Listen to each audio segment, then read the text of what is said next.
Malaki, mahaba at higit sa lahat masarap. Kung yan din ang gusto mo, panoorin mo ito. Another day, another vlog. Welcome to A Day in a Life. Lumipad ang aking team from Mandaluyong to Taguig. Keme! From Mandaluyong, binaybay natin ang kahabaan ng BGC para makapunta sa ating destination for today. Paglabas ng BGC, C5 na yung daan natin until makarating tayo sa ating final destination. So nag-order ako ng isaw, hindi ko din kilala, pork, dugo, hindi ko din yan kilala. Basta in-order ko siya. Keme. Kung kilala nyo sila, paki-comment na lang please. Thank you. So yung kinuha mo mga barbecue doon, dito mo dadalhin at dito mo babayaran. Once na bayaran mo na siya, ibibigay mo doon sa dulo and then bibigyan ka nila ng number and then aakyat ka na. FYI, hindi ito fine dining. Kung maarte ka, hindi ka pwede dito. Okay? Sa may mga kotse, street parking lang andito, so park at your own risk.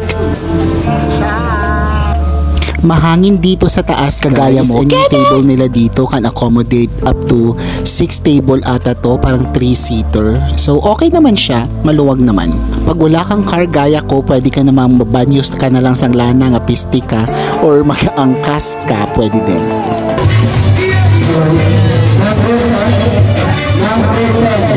Naririnig mo, tinatawag yung number.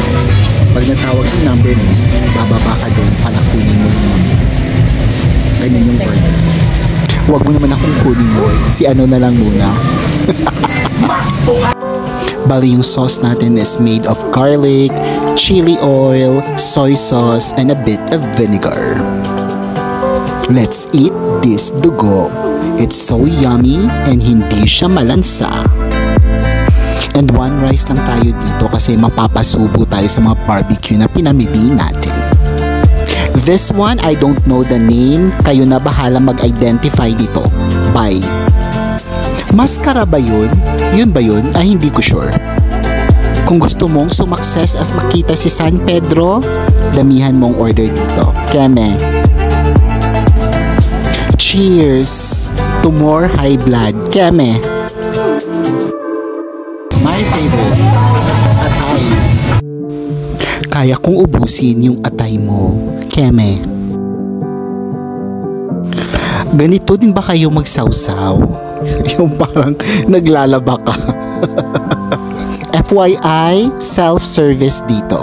No explanation needed. Ubus na ang rice, so this time, we will make pasay. Ano yung pasay sa Tagalog? Basta. In fairness, malinis ang mga barbecue nila. Mga 540 plus something yung total bill namin dito. Pero grabe, meron na kaming 1.5 na coke, 3 na rice, and then yung barbecue parang 8 to 12 sticks ata. Almost 700 pala guys, sorry. Sobrang gusto. Gusto ko na lang matulog. Good night. Thank you for watching guys. This is Will Perry. Boy. Follow for more.